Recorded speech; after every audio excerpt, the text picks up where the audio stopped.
Hey, it's deanO here in Studio 95 with Kelly Parks.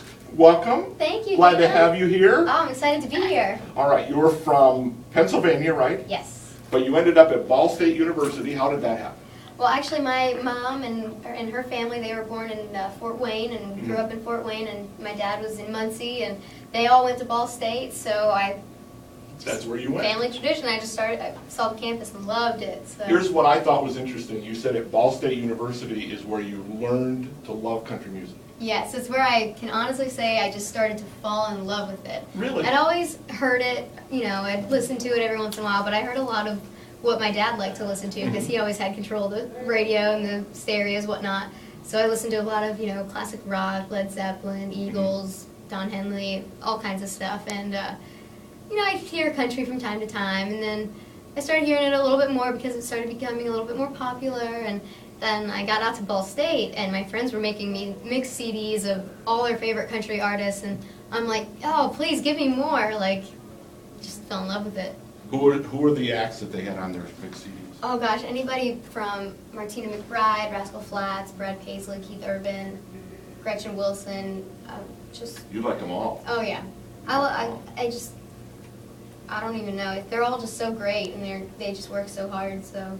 You were singing as a little girl too, right? Yeah. So you get older and you go, okay, this is the kind of music I want to sing. Mm-hmm. Yep. When I finally decided that I wanted to give music a shot as my career, I decided, well, the best kind of music.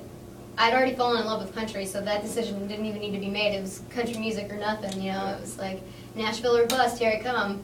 So I wound up in Nashville a couple years later. Good for you. A lot of people don't go to Nashville and take the shot. You took the shot. It was necessary. I tried to do it for a little while in Pennsylvania, and the people I worked with were amazing and have become some of my closest friends.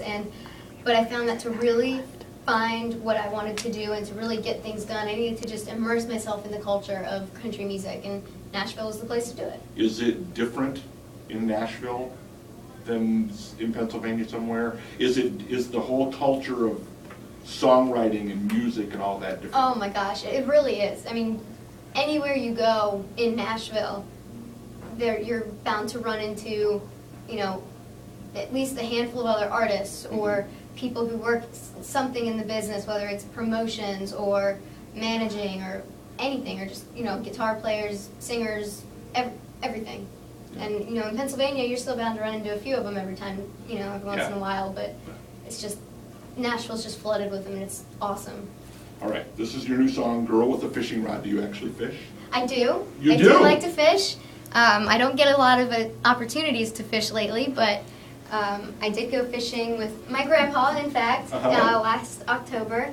He lives down in Florida with my grandma, and he took me fishing, and he used to take me fishing a lot as a little girl too, and I caught all kinds of stuff, including catfish, which I sing about in the song. So when I was listening to this and I heard it for the first time, I was just like, it's just me in a nutshell. I was kind of a tomboy, didn't really care what everybody else thought, and kind of just did my own thing and loved to spend time with the people who I love most, which is my friends and family. So. You know who likes to fish?